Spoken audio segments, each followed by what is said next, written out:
The red phone never rang at 3:47 hours unless someone was about to die. General Marcus Voss had learned this truth through 3 wars and 42 years of service, so when the encrypted line pierced the Nevada dawn, his weathered hands moved with practiced urgency. The voice on the other end belonged to Colonel Rebecca Martinez, and her words carried the weight of impossible mathematics. "Sir, we have a situation. The pilot achieved target elimination at 97 nautical miles. 97, General. That's not possible with standard ordnance." Voss sat upright in his Spartan quarters, the desert wind rattling his windows.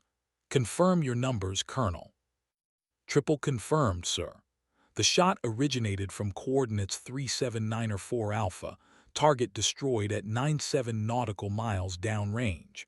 The pilot's call sign is Raven 7. The general's blood chilled. In 4 decades of military aviation, the longest recorded air-to-surface precision strike stood at 68 nautical miles. The physics simply didn't allow for anything beyond 75, not with conventional weapons, not with any technology currently deployed.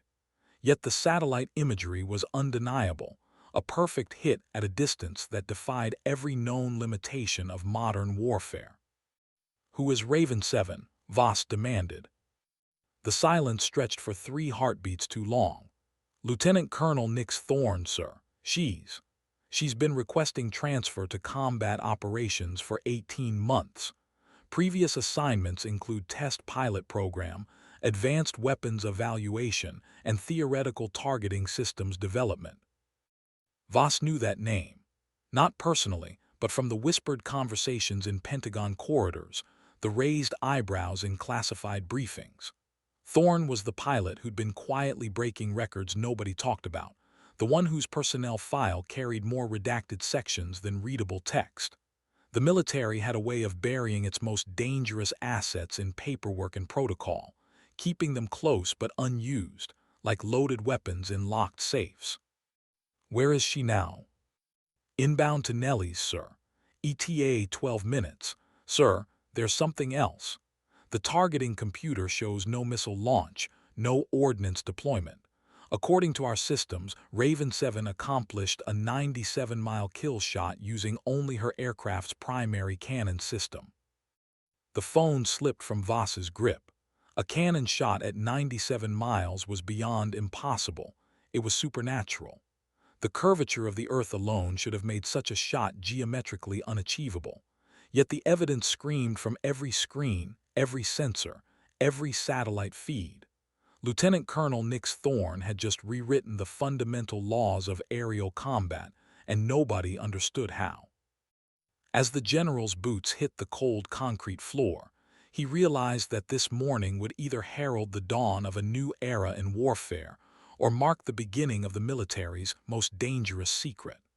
The woman called Raven 7 was about to land, and with her would come answers that might change everything. The F-22 Raptor descended through the pre-dawn darkness like a metallic ghost, its angular silhouette cutting through the desert air with predatory grace. From the control tower, a dozen pairs of eyes tracked the aircraft's approach, each observer carrying the weight of impossible numbers in their minds. Lieutenant Colonel Nix Thorne's voice crackled through the radio with the calm professionalism that had defined her 15-year career. "Nelly's Tower, Raven 7 requesting immediate clearance to runway 27 left. I have priority traffic authority under Classified Operations Protocol 77 Alpha." The tower controller's response carried a tremor of uncertainty.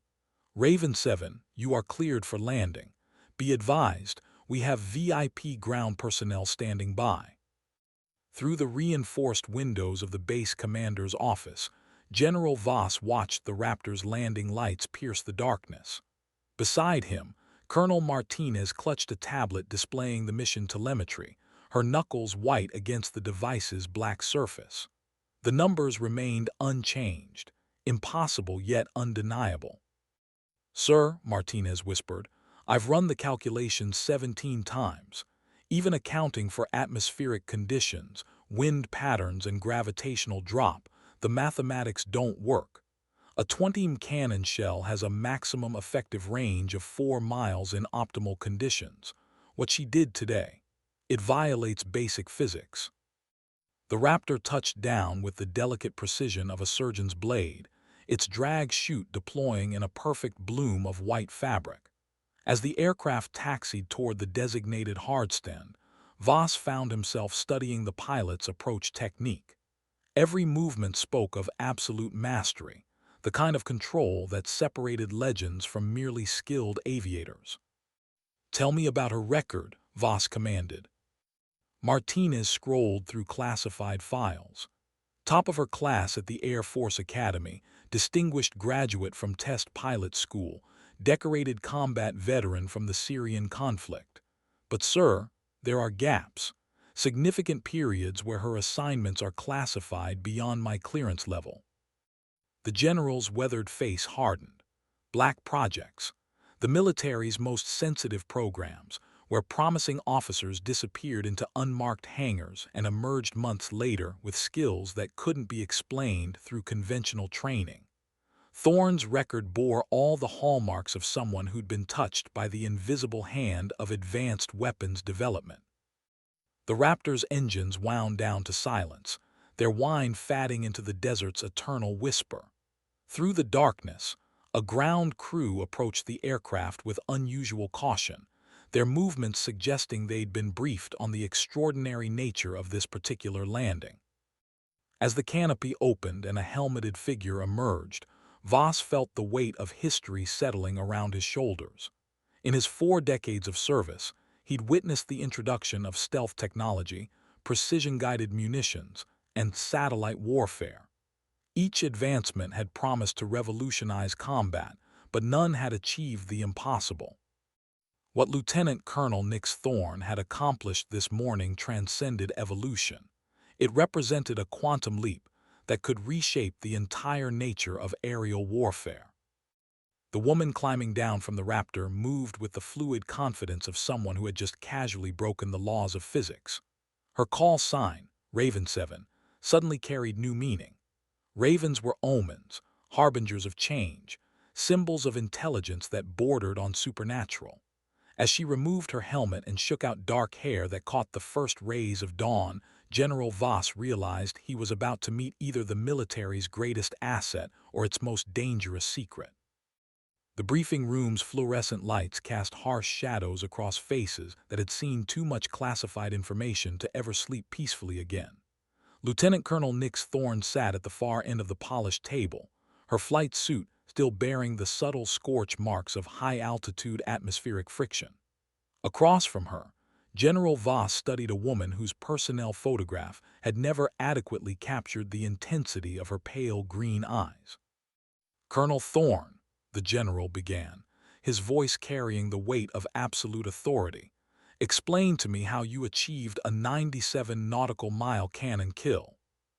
Thorne's response came without hesitation, her tone matter-of-fact in the way that only fighter pilots could manage when discussing the impossible. "Sir, I identified the target at maximum visual range, calculated wind speed and atmospheric density, compensated for gravitational drop and Coriolis effect, then engaged with a 3-second burst from the M61A2 Vulcan cannon." The silence that followed could have been cut with a combat knife. Colonel Martinez leaned forward, her tablet displaying trajectory calculations that defied comprehension. "Colonel, the maximum effective range of that weapon system is 4 miles. You're describing a shot that's 24 times beyond theoretical limits." A ghost of a smile touched Thorne's lips. "Theoretical limits are suggestions, ma'am. Reality is what happens when you stop accepting limitations." General Voss had interrogated enemy prisoners, debriefed special operations teams, and sat across from presidents explaining classified capabilities. But Lieutenant Colonel Nix Thorne spoke with a certainty that transcended typical military confidence. She wasn't boasting or evading. She was stating facts with the same casual precision she might use to describe weather conditions. "Colonel," Voss pressed, "walk us through your thought process, step by step." Thorne's eyes focused on a point somewhere beyond the room's walls, as if she were replaying the mission in perfect detail. At 6:24 hours, I achieved visual contact with the target structure. Range-finding equipment indicated 97.3 nautical miles. Standard doctrine would classify this as beyond engagement parameters, but I recognized optimal atmospheric conditions. She paused, her fingers unconsciously tracing patterns on the table's surface. The morning thermal layer created a natural lens effect. Wind shear at 30,000 feet established a predictable ballistic corridor. I calculated the required elevation angle, compensated for the Earth's rotation, and fired a controlled burst aimed at a point approximately 4 miles above the target. Martinez's face had gone pale. "You're describing ballistic physics that would require supercomputer calculations. How did you process those variables in real time?" The question hung in the air like smoke from a discharged weapon. Thorne's expression shifted almost imperceptibly, and for the first time since entering the briefing room, she seemed to weigh her words carefully. "Experience, ma'am. 15 years of pushing aircraft beyond their published specifications teaches you to see possibilities others miss." But General Voss had spent 42 years reading between the lines of military doublespeak. Thorne's explanation contained just enough technical detail to sound plausible, while revealing absolutely nothing about the true mechanism behind her impossible achievement. The woman sitting across from him possessed capabilities that shouldn't exist, and she was protecting the source of those capabilities with the skill of a professional intelligence operative. As desert wind rattled the briefing room's windows, Voss realized he was facing a decision that would define the remainder of his career. The pilot called Raven 7 had just demonstrated abilities that could shift the global balance of power, and she was doing everything possible to avoid explaining how. The classified archives buried beneath Nellis Air Force Base contained secrets that could destabilize governments, but even in those climate-controlled vaults, Lieutenant Colonel Nix Thorne's personnel file stood apart. General Voss descended the concrete stairs with Colonel Martinez at his side, their footsteps echoing in the sterile corridors that housed America's most sensitive military secrets. "Sir," Martinez whispered as they approached the secure filing systems, "are you certain we should be doing this without proper authorization channels?" Voss swiped his access card through the reader, his expression grim. "Colonel, when a pilot achieves the impossible, proper channels become luxury items we can't afford. I need to understand what we're dealing with before this situation escalates beyond our control." The file cabinet stretched along reinforced walls like metallic monuments to classified knowledge. Thorne's records occupied an entire section, marked with security classifications that made Martinez's clearance level seem quaint. As Voss pulled the physical folders, decades of accumulated secrets spilled across the steel table. "Jesus," Martinez breathed, scanning the timeline. "She's been in black projects since 2018. Project Icarus, Operation Nightfall, something called Cognitive Enhancement Protocol 7. Sir, I don't have clearance for any of this material." The general's weathered hands moved through photographs, test results, and psychological evaluations with the careful precision of a surgeon. Each document painted a picture of a pilot who had volunteered for experimental programs that pushed human capabilities far beyond conventional limits. "Look at this," Voss said, holding up a medical scan dated 6 months earlier.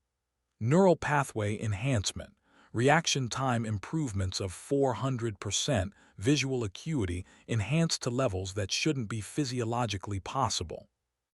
Martinez studied the brain scans with growing unease. "Sir, these readings suggest cognitive processing speeds that approach artificial intelligence levels. How is that possible?" The answer lay in a folder marked with classifications so sensitive that merely possessing the documents could result in life imprisonment. Project Raven had been developed in absolute secrecy, designed to create pilots capable of superhuman performance through a combination of genetic therapy, neural enhancement, and psychological conditioning. She volunteered, Voss read from a consent form bearing Thorne's signature. Full disclosure of risks, permanent physiological changes, probability of psychological side effects classified as significant but acceptable. The woman literally signed away her humanity to become the perfect pilot. The implications hit both officers like a physical blow. Lieutenant Colonel Nix Thorne wasn't just an exceptional aviator. She was a human weapons system, crafted through years of classified experimentation to achieve capabilities that normal pilots couldn't even comprehend. "Sir," Martinez said, her voice barely above a whisper, "if this technology exists, if we can create pilots like Thorne, why isn't this program widespread?" Voss found the answer in a final folder, its contents stamped with termination orders and medical warnings. Because it killed the other volunteers. 17 pilots entered the program. 12 died during enhancement procedures. 4 suffered complete psychological breaks. Only Thorne survived with her sanity intact. The desert wind above them carried the sound of fighter jets conducting routine training missions, their pilots blissfully unaware that their profession had been forever changed by a woman who had sacrificed her basic humanity for the ability to achieve the impossible. As the two officers climbed back toward the surface, they carried with them the knowledge that Lieutenant Colonel Nix Thorne represented both the future of aerial warfare and its most terrifying possibility. She was no longer entirely human, but she had become something far more dangerous than any conventional weapon system ever conceived. The morning sun cast long shadows across the flight line as Lieutenant Colonel Nix Thorne prepared for her second sortie of the day. General Voss watched from the observation deck, his mind still reeling from the classified revelations buried in the archives below. The woman checking her aircraft systems moved with mechanical precision, each gesture economical and purposeful in ways that spoke of enhancement beyond natural human capability. "Raven 7, this is Nellie's control," crackled the radio. "You are cleared for test flight profile Alpha 7. Maintain designated airspace boundaries and report all targeting exercises." Thorne's response carried none of the casual banter typical among fighter pilots. "Control, Raven 7 acknowledges. Beginning pre-flight systems check." Colonel Martinez joined the general on the observation deck, a tablet displaying real-time telemetry clutched in her hands. "Sir, I've been monitoring her biometrics. Heart rate steady at 42 beats per minute, blood pressure optimal, stress indicators non-existent. She's approaching this like a routine training exercise." The F-22 Raptor that Lieutenant Colonel Thorne commanded represented the pinnacle of conventional aviation technology, but watching her interact with the aircraft revealed capabilities that transcended standard pilot training. Her hands moved across controls with supernatural precision, her eyes tracking multiple display screens simultaneously, while processing information at speeds that approached artificial intelligence levels. "Tower Raven 7 ready for departure," Thorne announced. As the Raptor's engine spooled to full power, Voss found himself studying the pilot's technique through high-powered optics. Every movement spoke of absolute mastery, but beneath the professional competence lay something unsettling. The woman in that cockpit processed reality differently than normal humans, saw patterns and possibilities that conventional pilots couldn't even imagine.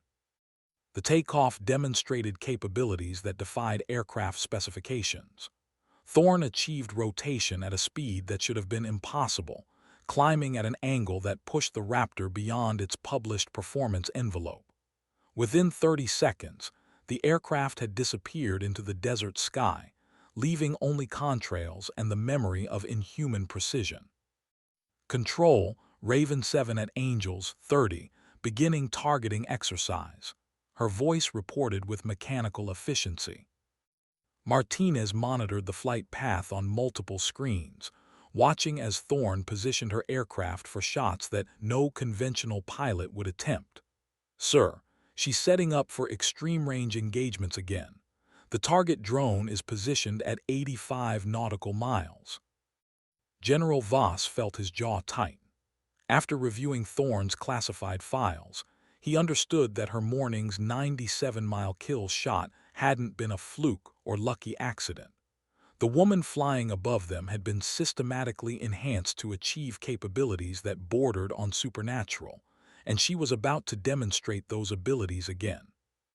Raven 7 target acquired, Thorne's voice announced, engaging with cannon systems.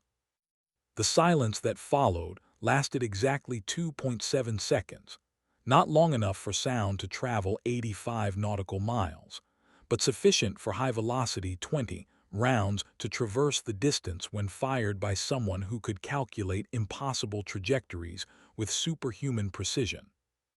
"Control, target eliminated," Thorne reported with the same emotional inflection she might use to order coffee.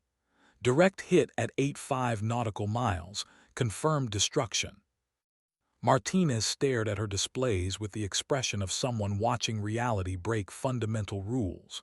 "Sir, she did it again. Another impossible shot, achieved with the casual ease of someone hitting a target at conventional range." As the F-22 banked into a graceful turn high above the Nevada desert, General Voss realized he was witnessing the dawn of a new era in warfare. Lieutenant Colonel Nix, Thorne represented capabilities that could render entire enemy air forces obsolete, but the price of those capabilities raised questions that kept military ethicists awake at night. The woman flying above them was no longer entirely human, yet she remained the most valuable military asset America had ever created. The Secure Communications Center buzzed with encrypted transmissions as news of Lieutenant Colonel Thorne's latest impossible achievement rippled through classified channels. General Voss stood before a wall of monitors displaying satellite feeds, radar tracks, and targeting data that continued to defy every known principle of aerial combat. At his side, Colonel Martinez coordinated with intelligence analysts whose faces bore the expression of people trying to solve unsolvable puzzles. "Sir," Martinez reported, her voice tight with controlled amazement, "confirmation from 3 independent satellite platforms. Raven 7 achieved target destruction at 85.2 nautical miles using standard 20 cannon ammunition. The projectile's flight time was exactly 14.6 seconds. The mathematics remained impossible. A conventional cannon shell fired from 30,000 feet should have fallen to Earth within miles of its launch point, not maintained sufficient velocity and accuracy to destroy a target more than 80 miles away. Yet the evidence streamed from every sensor, every camera, every measurement device trained on the Nevada test range. "Get me the projectile analysis," Voss commanded. Within minutes, technicians delivered metallurgical reports that raised more questions than they answered. The recovered ammunition fragments showed no evidence of modification, exotic materials, or advanced propellant systems. They were standard 20 rounds, identical to millions fired in training exercises around the world. Yet somehow they had achieved ballistic performance that violated the fundamental laws of physics. Lieutenant Colonel Thorne's F-22 appeared on approach radar, inbound from her second impossible demonstration of capabilities that shouldn't exist. As the aircraft descended through the desert sky, its pilot maintained radio silence beyond standard navigation reports, offering no explanation for achievements that were rewriting military doctrine in real time. Nelly's Tower, Raven 7 requesting immediate clearance for priority landing. Thorne's voice finally crackled through the speakers. "I have critical debriefing requirements." The tower controller's response reflected the confusion that had gripped the entire base. "Raven 7, you are cleared for immediate landing on runway 27 left. Be advised, you have priority ground personnel standing by for urgent consultation." As the Raptor touched down with mechanical precision, Voss found himself considering implications that extended far beyond individual pilot capabilities. If the technology that had enhanced Lieutenant Colonel Thorne could be replicated, if other pilots could be transformed into human weapon systems with supernatural abilities, the global balance of power would shift overnight. But the classified files had revealed a darker truth. Project Raven had claimed 17 volunteers, producing only one survivor with intact cognitive function. The program had been terminated not because it failed, but because it succeeded at a cost that military leadership couldn't accept. "Sir," Martinez said quietly, "I've been analyzing Thorne's medical data from her enhancement procedures. The neural modifications required to achieve her current capabilities would be fatal to 95% of the population. She's not just enhanced, she's genetically unique." The implications hit General Voss like a physical blow. Lieutenant Colonel Nix Thorne wasn't just the product of advanced military technology. She was irreplaceable. Her abilities couldn't be mass-produced, couldn't be distributed across conventional pilot programs. She represented a singular achievement in human enhancement, as unique and valuable as any strategic weapon system ever developed. As Thorne's aircraft taxied toward the hardstand, her engines winding down from their operational whine to the desert's eternal silence, Voss realized he was watching the approach of America's most dangerous secret. The woman in that cockpit possessed capabilities that could win wars single-handedly, but those same capabilities raised questions about the price of military superiority that had no easy answers. The canopy opened, and Lieutenant Colonel Nix Thorne emerged into the Nevada sun, her movements carrying the fluid precision that marked her as something beyond conventional human limitation. As she walked toward the debriefing facility, every step spoke of absolute confidence in abilities that had redefined the possible. The debriefing session convened in a chamber buried 3 levels beneath the desert floor, its walls lined with signal-dampening materials that could prevent any electronic eavesdropping. Lieutenant Colonel Nix Thorne sat across from a panel of senior officers whose combined experience encompassed decades of classified military operations, yet none of them had encountered capabilities comparable to what they had witnessed this morning. "Colonel Thorne," General Voss began, his voice carrying the weight of absolute authority, "your achievements today have implications that extend far beyond conventional military doctrine. I need you to explain, in precise detail, how you consistently achieve targeting solutions that violate known ballistic limitations." Thorne's pale green eyes fixed on the general with an intensity that made experienced combat veterans uncomfortable. When she spoke, her voice carried the mechanical precision of someone reporting instrument readings rather than describing personal accomplishments. "Sir, the targeting solutions require simultaneous calculation of atmospheric density variations, wind shear patterns at multiple altitudes, gravitational influences, Coriolis effects, and projectile ballistic characteristics. Standard human cognitive processing cannot manage these variables in real time, but enhanced neural pathways allow for instantaneous mathematical modeling." Colonel Martinez leaned forward, her tablet displaying brain scan comparisons that revealed the extent of Thorne's physiological modifications. "Colonel, you're describing computational capabilities that approach supercomputer levels. How do you process that volume of information?" A ghost of expression flickered across Thorne's features, the first indication of emotion she had displayed since landing. "Ma'am, the enhancement procedures modified my neural architecture to support parallel processing streams.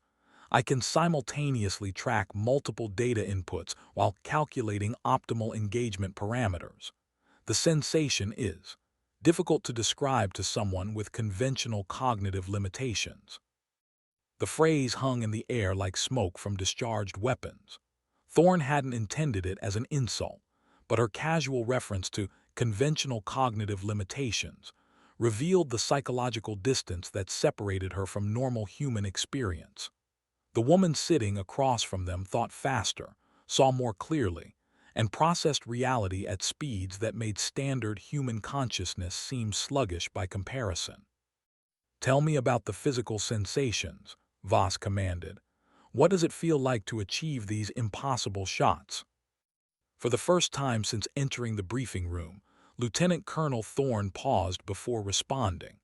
Her eyes focused on something beyond the chamber's reinforced walls, as if she were accessing memories that existed in formats normal minds couldn't comprehend.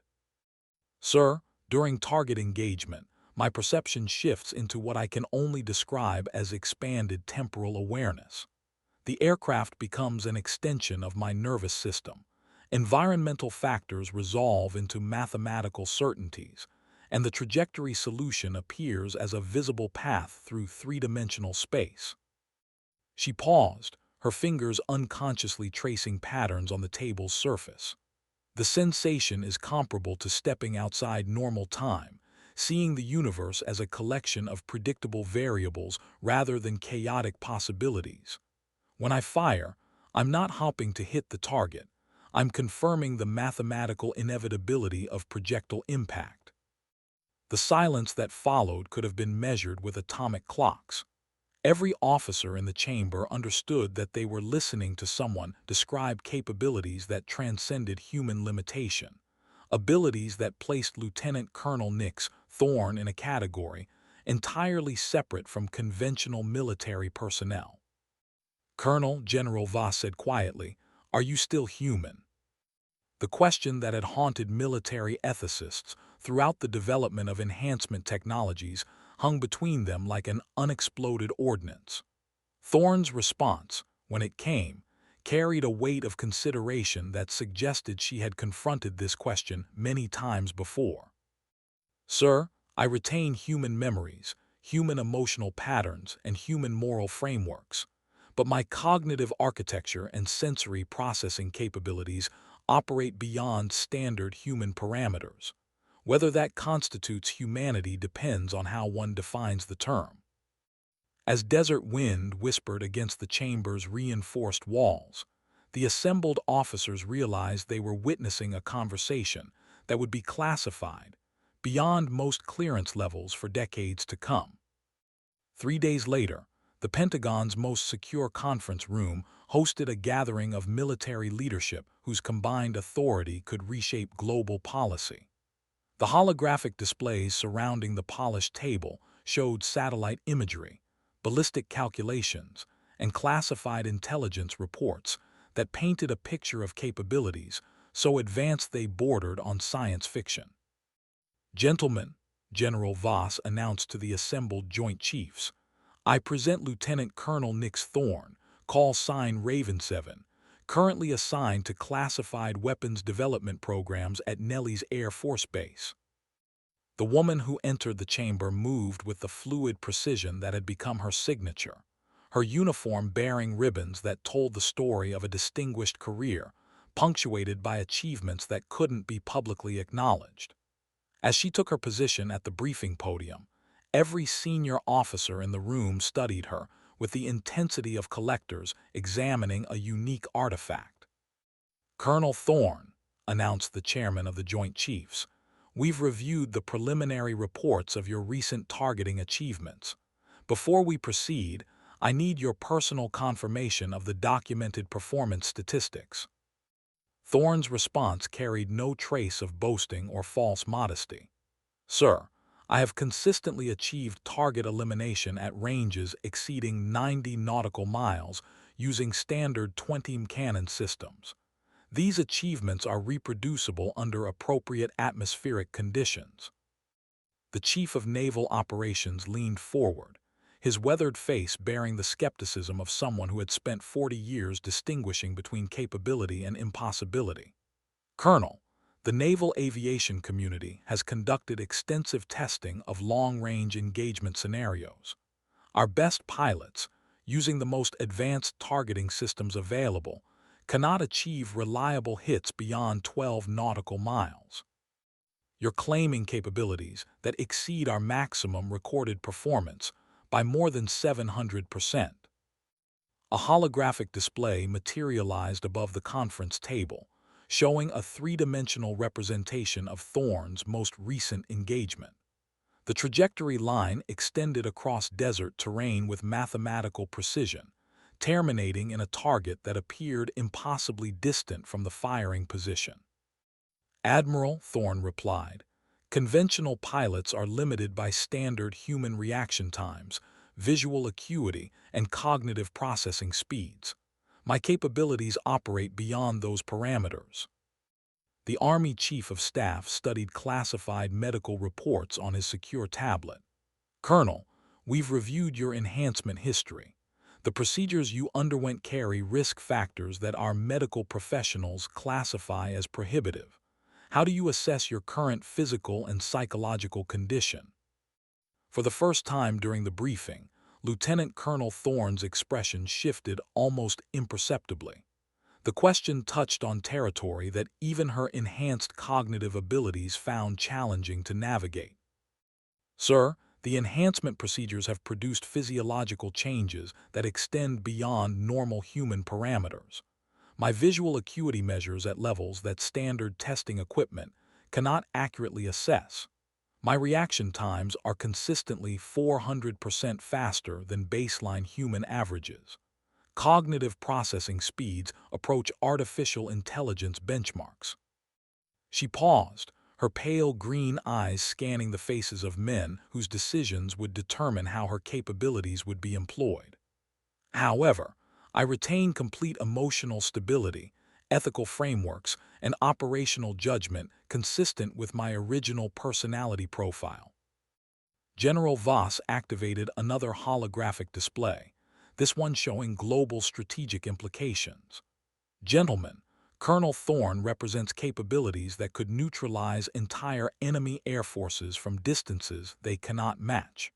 A single pilot with these abilities could establish air superiority over contested regions within hours rather than weeks."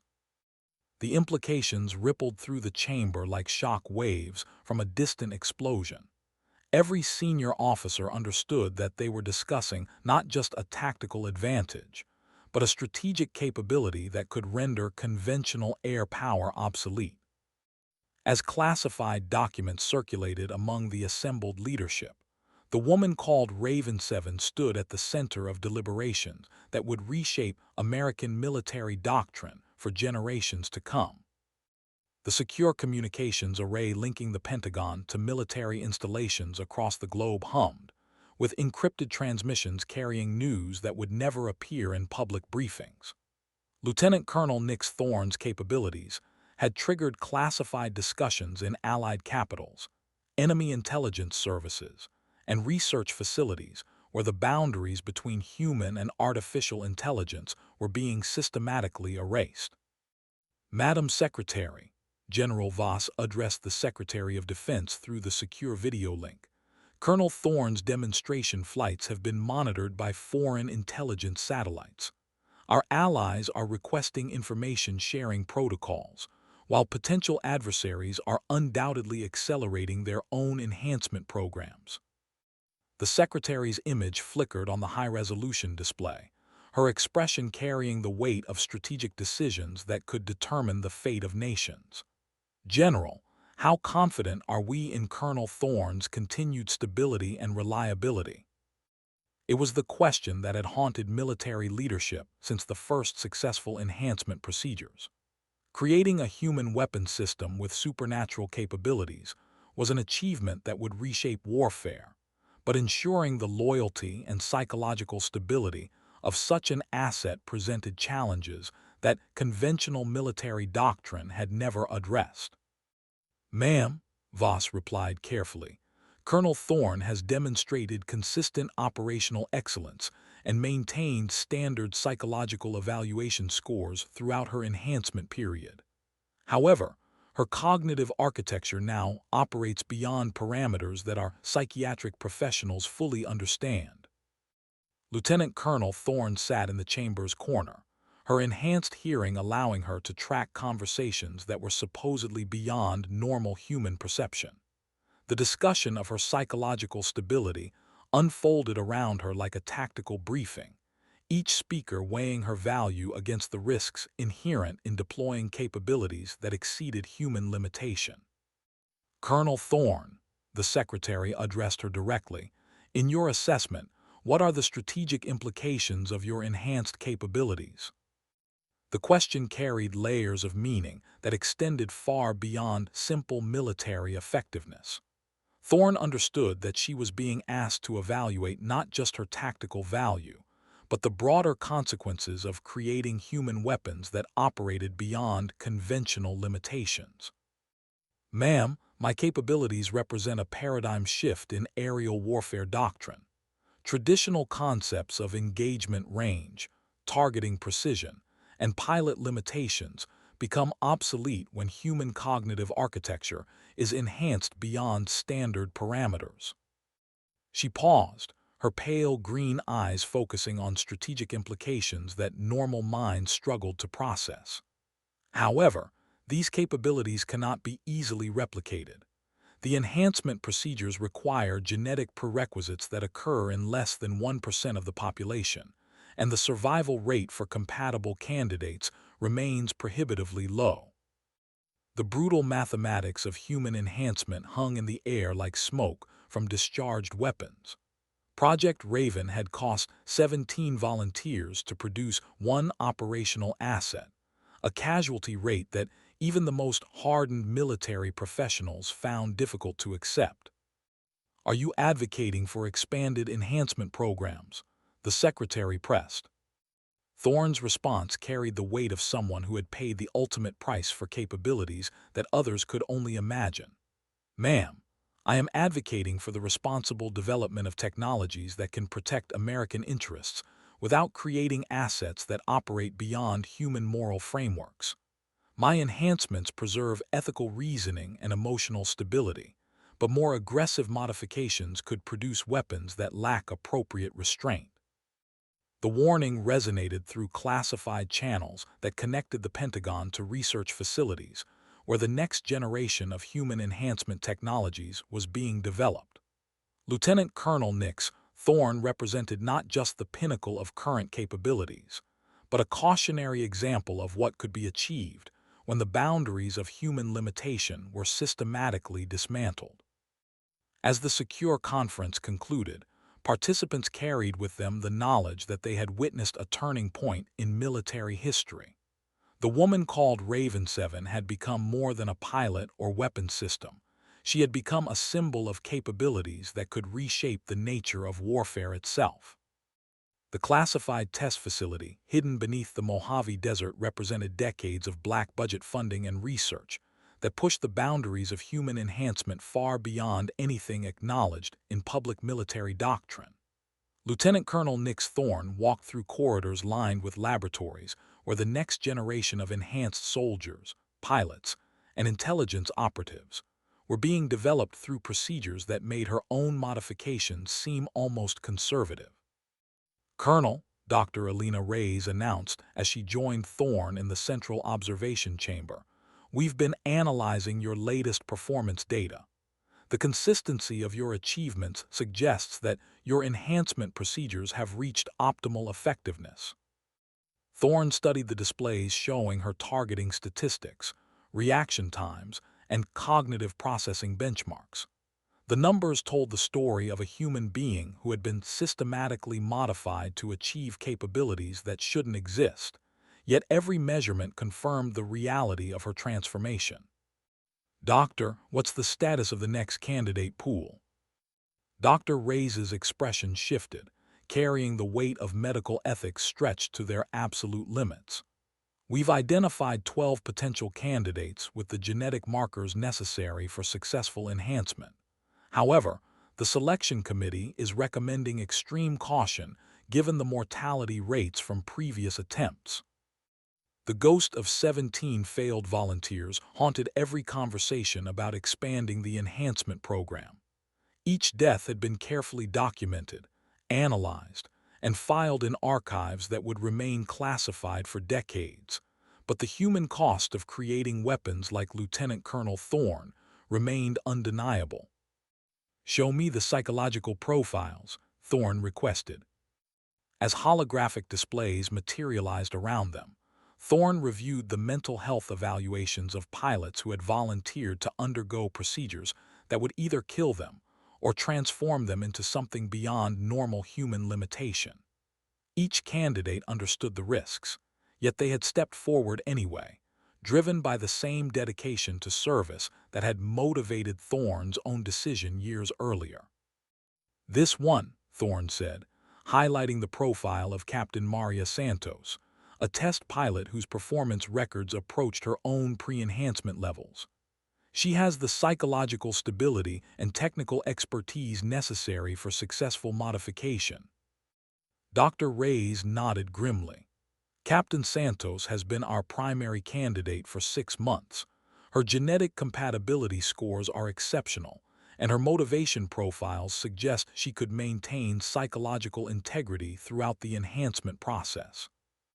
The weight of recommending another human being for procedures that carried a mortality rate exceeding 70% settled around Lieutenant Colonel Thorne like a shroud. She understood better than anyone the price of the capabilities she possessed, the sacrifice required to achieve targeting solutions that violated the laws of physics. "Doctor, what are the latest estimates for success probability?" 47% survival rate for candidates with optimal genetic markers," Dr. Reyes replied. "However, our predictive models suggest that Captain Santos's psychological resilience could improve those odds significantly."